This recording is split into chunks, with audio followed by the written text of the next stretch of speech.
Neville Goddard did not begin as a mystic. He began as a boy on a small Caribbean island who wanted, more than anything, to stand on a stage under the lights.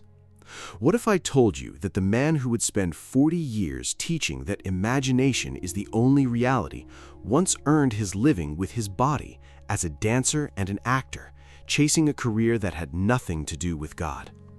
By the end of this video, you will know the whole improbable shape of that life. Not the polished legend, but the actual sequence of events. A teenager from Barbados, a ship heading north, a theater career in New York, and then the strangest turn in the entire story of New Thought. Here is the promise. You will leave with a true portrait of how an ordinary, ambitious young performer became one of the most radical spiritual teachers of the 20th century. And you will understand why that turn is far more interesting than any invented miracle could ever be. Most people who quote Neville know only the teacher. They know the phrases, law of assumption, living in the end, everyone is you pushed out. They meet him already finished, already certain, standing at a lectern in a dark suit. They never meet the boy. And the boy is where the real story lives, because nothing about him predicted the man. That gap between the dancer who arrived in America and the mystic he became is the fault line this video walks. Slowly, honestly, without adding a single thing that did not happen. Neville Lancelot Goddard was born on the 19th of February 1905 in St. Michael, Barbados. That sentence already corrects most of what people assume about him. He was not Scottish, not European by birth, not American by birth. He was Caribbean, born on a British colonial island in the eastern edge of the West Indies, into a family of English descent that had put down roots in Barbados generations before. He was one of 10 children. Picture that household. A large family, a merchant lineage, the ordinary noise and rivalry of many siblings under one roof. The Goddard name was known on the island, tied to trade and business, the kind of respectable ambition that expected a boy to make something practical of himself. There was nothing otherworldly about this beginning, no temple, no prophecy, just a big family on a small island and a child who was already looking past the horizon. This matters more than it seems. When a critical audience meets a spiritual teacher, the first thing it tests is the origin story, because that is where invented biographies collapse. Get the island right, get the family right, get the year right, and the rest of the life can be trusted. So we hold the line here. Barbados, 1905, 10 children, English descent, a colonial island under the British Crown. Everything true about Neville has to grow from that soil, and the remarkable thing is that it does not need any help. The plain facts are already strange enough. Because a boy raised for trade did not want trade, he wanted the stage. In 1922, at 17 years old, Neville Goddard left Barbados for the United States. He did not cross the ocean to preach. He crossed it to study theater. Sit with the ordinariness of that. A teenager boards a ship with a head full of ambition, the way countless young people have, drawn toward a bigger stage than the one home could offer. He was not fleeing a vision or answering a calling. He wanted to perform. New York was the destination, because New York was where a young artist went to become someone, and Neville arrived hungry for exactly the kind of life that has nothing mystical about it at all. There is a temptation, when we tell the life of a spiritual teacher, to bathe the early years in golden light, as if the child already glowed with hidden purpose. Resist that temptation with me. The honest version is better. A 17-year-old from the Caribbean sailed into a cold northern city to chase applause, and for years that is exactly what he chased. The mysticism was not waiting for him at the dock. It was nowhere in the plan. And yet the crossing is the first real hinge of the story. Barbados gave him the soil, America gave him the friction, because it was here, in the gap between the career he wanted and the answers he could not find in it, that the second life began to grow underneath the first. He came to dance. He stayed to become something no one, least of all him, could have named on the day he arrived. In New York, Neville Goddard became a dancer and an actor. This is not a colorful footnote. It is a real chapter, years long, and it shaped everything that came after. Think about what that life demands. A dancer learns to inhabit a role completely, to become in his own body a feeling that is not yet true, to hold a posture and a mood until an audience believes it. An actor does the same. He assumes a state that does not belong to him, and he commits to it so fully that the imagined becomes convincing. Neville spent his youth training that exact muscle, night after night, long before he had any theory to explain it. He was rehearsing the law of assumption with his body before he had a single word for it. That is one of the quiet ironies of his life. The teaching he would later give the world, that you must assume the feeling of the wish fulfilled and live from the end as though it were already so, was first a stagecraft. He knew in his muscles that a convincing performance requires total belief in a fiction. He simply had not yet turned that knowledge inward, toward his own life, toward the fiction of who he could become. For now, he was just a working artist. Auditions, rehearsals, the grind of a performer trying to build a name. He toured, he performed, and somewhere in those lean, ambitious years, the applause stopped being enough. The stage had given him a craft, but it had not given him an answer to the older, deeper question that was starting to press on him. What is real, and who decides? Every biography has a moment where the visible life and the hidden life stop matching. And for Neville Goddard, that moment came inside his success, not outside it. He was doing what he had crossed an ocean to do. He was on the stage, but a restlessness had opened underneath the career, the kind that ambition cannot fill because it is not really asking for ambition's rewards. He began to read. He began to search. He turned toward mysticism, toward metaphysics, toward the strange and unfashionable question of whether the mind might have a power that no theater, no applause, no career could ever supply. The performer was becoming a seeker without yet knowing where the search would end. This is the part of the story that makes him human rather than mythic. He did not receive his teaching in a flash of light. He went looking for it, the slow and unglamorous way, dissatisfied and curious, following one book to the next, one lecture to the next, through a New York full of teachers and charlatans and genuine mystics all mixed together. He was skeptical enough to keep searching and open enough not to stop. I want to pause here and ask you something, because this is the true center of the video. Think of a moment when you got exactly what you had been chasing and found that it was not the thing. If that has ever happened to you, leave one line in the comments. I am not finished becoming. Not as a slogan, as a fact about yourself. Neville stood exactly there, successful and unsatisfied, and that dissatisfaction is the door everything else walked through. Somewhere in that search, in the New York of the 1930s, Neville met the man he would credit for the rest of his life. He called him Abdullah. Here we have to be careful, and the care is the point. Almost everything known about Abdullah comes from Neville himself.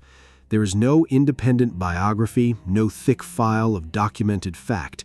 So this must be told exactly as Neville told it, framed as his own account and never inflated into settled history. According to Neville, Abdullah was a black man, an Ethiopian Jew, a teacher of Hebrew, of the Kabbalah, and of the mystical interpretation of Scripture. According to Neville, he studied under this man for around 7 years.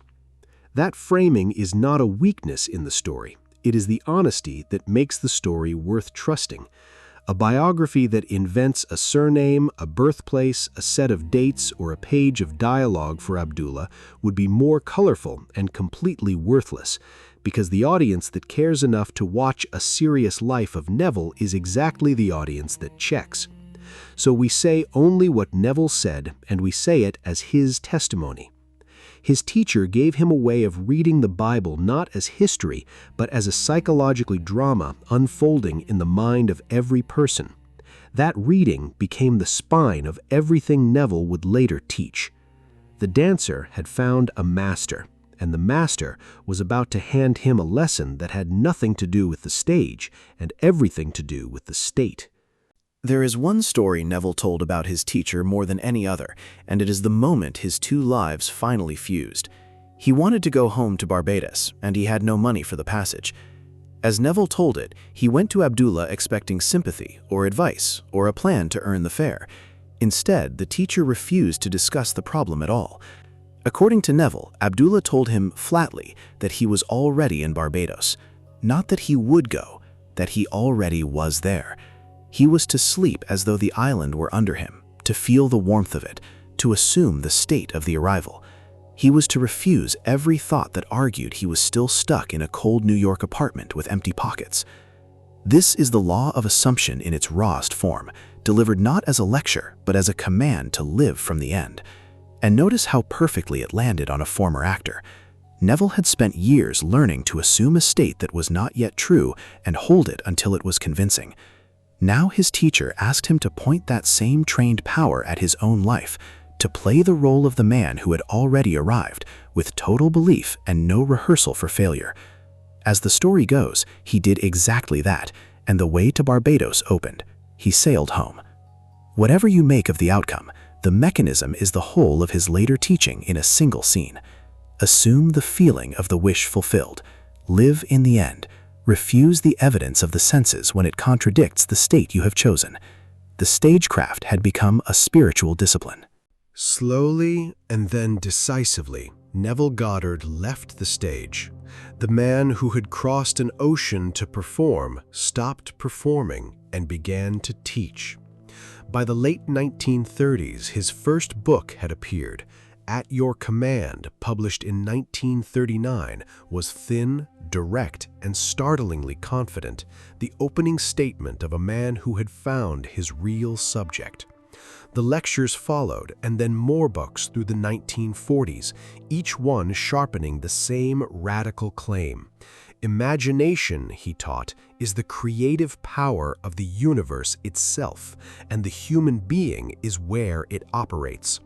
What you assume to be true, felt as real from within, hardens into fact in the outer world. He put it in a single line that he never softened: imagining creates reality.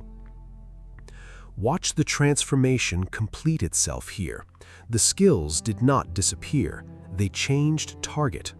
Think of the tools a performer builds, the presence to hold a room, the discipline to inhabit a state until it convinces, the instinct for the exact word that makes an audience feel something. All of it survived the crossing from theater to lectern. Neville simply stopped using those tools to portray other people's stories and started using them to teach every person to author their own. The dancer had not been erased by the mystic, the dancer had been absorbed into him. And the teaching had an edge that set it apart from the gentle self-help of his era. He taught everyone is you pushed out, that the entire world you experience is your own consciousness projected outward, and that there is no one out there to blame or beg. It was a claim heavy enough to frighten people, and he never once made it lighter. A serious life has to be honest about its own gaps, and Neville's does too. Not everything about him is documented, and pretending otherwise would betray the very man we are trying to see clearly. We know the anchors, and we hold them without wavering. Born in Barbados in 1905, one of 10 children in a family of English descent, sailed to America at 17 in 1922 to study theater, made his early living as a dancer and an actor in New York, became a teacher and author of the New Thought movement, lived mainly in New York and later in Los Angeles. These are the load-bearing facts, and they do not bend. He was Caribbean, not Scottish, English descended, not European-born or American-born, a mystic and a lecturer, never a scientist, and any claim that dresses him in a lab coat is inventing a man who never existed. Around those anchors, some things stay soft, and the discipline is to leave them soft. The exact texture of the theater years, the precise chronology of his inner turn, the full truth about Abdullah, which reaches us almost entirely through Neville's own voice. A careful biography does not fill those spaces with confident fiction. It marks them, respects them, and lets the known shape of the life carry the weight, because a portrait that gets the basics right earns a trust that no embellishment ever could. If this careful way of telling the story is landing for you, subscribe and stay with it. There is a great deal more of this work here, and it is all built the same way. By the 1940s and into the 1950s, the transformation was total. The unknown dancer had become one of the most distinctive voices in American metaphysical thought, and the books came steadily, each one a deeper cut into the same vein. Feeling is the Secret in 1944 pressed the whole method down to a single organ of change, the feeling, the assumed emotional state that impresses itself on the subconscious and returns as circumstance. The Power of Awareness in 1952 laid out consciousness as the one and only reality. Awakened Imagination in 1954 marked how far he had traveled from the stage, a man now writing about imagination as the very body of God at work in human life. He taught revision, the disciplined reimagining of the day's events to reshape what they become. He taught the mental diet, the guarding of inner conversation, because for Neville, what you silently say to yourself all day is the prayer you are actually praying. There is a symmetry in it that is hard to miss. He had once assumed states on a stage to move strangers in a theater. Now he stood in lecture halls in New York and Los Angeles, teaching thousands to assume states in order to move their own lives. Same instrument, turned all the way inward, then handed out to everyone who would listen. In The Law and the Promise, published in 1961, he gathered case after case of ordinary people who had done exactly that, as if to say the power was never his alone, it belonged to anyone willing to live from the end. But there was a second half to his message, and it was the half he came to care about most. In his later years, Neville Goddard turned from the law toward what he called the promise, and this is where the dancer's journey finally reaches its horizon. The law was the practical teaching, the assumption of states, the shaping of circumstance. The promise was something else entirely. In his last period, he spoke less about getting what you want. He spoke more about a mystical awakening he insisted was the true destiny of every human being, a rebirth described in Scripture and, he said, experienced in his own body. Resurrection, published in 1966, is the far end of that road, his most mystical work, as distant from a Barbados dance floor as a life can travel. The performer, who had crossed an ocean for applause, now taught that the whole point of existence was to awaken as God from within. Neville Goddard died on the 1st of October, 1972, in Los Angeles, California, at 67 years old. He left behind the books, the recorded lectures, and a body of teaching that a new generation would rediscover decades later and carry to an audience he never lived to see. But the deepest thing he left is the shape of the life itself. A boy from a small island, one of 10, who wanted only a stage, and who became a man teaching that the stage was inside us all along, that we are the authors, and that imagination is the only reality there ever was. That is the true story, and it needed no embellishment to be extraordinary. So here is the question I will leave you with. If a Barbadian dancer could become the voice of the law of assumption, what does that say about the state you are quietly assuming about yourself right now? Tell me below, and if you want to keep walking this ground with me, subscribe and let us keep going.